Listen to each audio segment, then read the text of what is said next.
ലോകത്തെ സിനിമ വെച്ച് നോക്കുമ്പോൾ തന്നെ ഒരു മെയിൽ പ്രൊട്ടഗോണിസ്റ്റാണ് ലീഡ് ചെയ്യുന്നത് പലപ്പോഴും.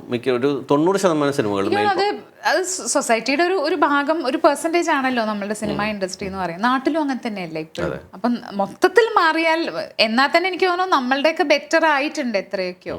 ഇപ്പോഴും പല വീടുകളിലും അച്ഛന്മാരാണ്, അല്ലെങ്കിൽ ആങ്ങളമാരാണ്, അല്ലെങ്കിൽ അച്ഛനും ആങ്ങളെയോ. ഇപ്പം ഞാനൊക്കെ വളരുമ്പോൾ ഒക്കെ കേൾക്കുന്നതാണ്, എനിക്ക് ആങ്ങളമാരും ഇല്ല, അച്ഛനും ഉണ്ടായിട്ടില്ല, അച്ഛൻ ചെറുപ്പത്തിലേ മരിച്ചില്ല. അപ്പം അത് കാരണം എല്ലാവർക്കും ഒരു സഹതാപമാണ്. അയ്യോ ഇവരുടെ ജീവിതം ഇവരെങ്ങനെയാണ് ഇനി ജീവിക്കുക, ആണുങ്ങളില്ലാത്ത വീട്, ആരാ കൂട്ടിനുണ്ടാവുക, എങ്ങനെയാ. അപ്പം നാട്ടിലും അങ്ങനെയല്ലേ. അപ്പം എല്ലായിടത്തും ആ പുരുഷന്മാരില്ലെങ്കിൽ എന്നുള്ളൊരു ഭയങ്കര ഫിയർ എല്ലായിടത്തും ഉണ്ട്. അപ്പം അതന്നെയാണ് സിനിമയിലും. അല്ലാണ്ട് സിനിമയ്ക്ക് സ്പെഷ്യലായിട്ടൊരു മെയിൽ ഡോമിനൻസ് എനിക്ക് തോന്നിയിട്ടില്ല.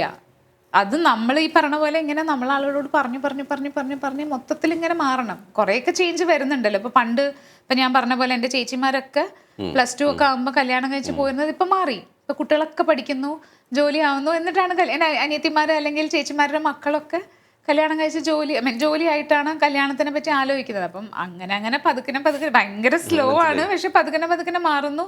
ആ മാറ്റം നമുക്ക് സിനിമയിലും കാണാനുണ്ട്.